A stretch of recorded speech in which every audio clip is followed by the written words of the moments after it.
Creatine supplement लेने का main purpose होता है आपकी मसल क्रिएटिन लेवल को पूरी तरह सैचुरेट करना, जिससे उसके सारे फायदे मिल सके। इसके लिए दो कॉमन तरीके होते हैं। पहला तरीका होता है लोडिंग फेज, जिसमें आप 20 से 25 ग्राम क्रिएटिन रोज लेते हो, जो आमतौर पर 4 से 5 डोसेज में बांटा जाता है 5 से 7 दिनों के लिए। इसका मकसद होता है मसल क्रिएटिन स्टोर को जल्दी से जल्दी सैचुरेट करना। उसके बाद आप बस 3 से 5 ग्राम रोज लेते हो ताकि ये लेवल मेंटेन रहे। दूसरा तरीका यह है कि लोडिंग को स्किप कर दो और बस सीधे 3 से 5 ग्राम क्रिएटिन रोज लो। इससे सैचुरेशन में टाइम जरूर लगेगा, लेकिन लॉन्ग टर्म में इसका कोई फर्क नहीं पड़ता। जैसे अगर आप 3 ग्राम रोज लेते हो तो मसल स्टोर्स लगभग 28 दिनों में सैचुरेट हो जाएंगे, और अगर 5 ग्राम रोज लेते हो तो ये करीब 14 दिनों में हो सकता है। आप जो तरीका कन्वीनियंट लगे वो चुन सकते हो। दूसरा तरीका थोड़ा सस्ता भी पड़ता है, क्योंकि लोडिंग नहीं करनी होती। क्रिएटिन से कुछ लोगों को माइल्ड गैस्ट्रिक प्रॉब्लम्स होती हैं, और ये ज्यादा डोज जैसे लोडिंग फेज में लेने पर ज्यादा हो सकती है।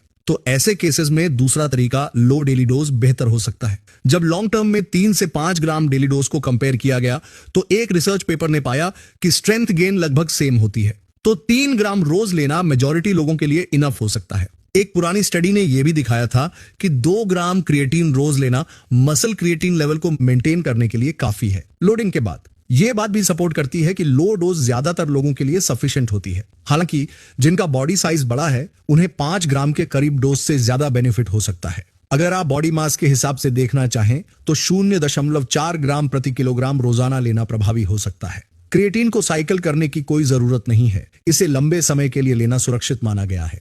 कुछ लोगों ने किडनी को लेकर चिंता उठाया है, लेकिन ये क्रिएटिन और क्रिएटिनिन मेटाबॉलिज्म को ठीक से न समझ पाने की वजह से है, और एक पुरानी 1998 की केस स्टडी पर बेस्ड है।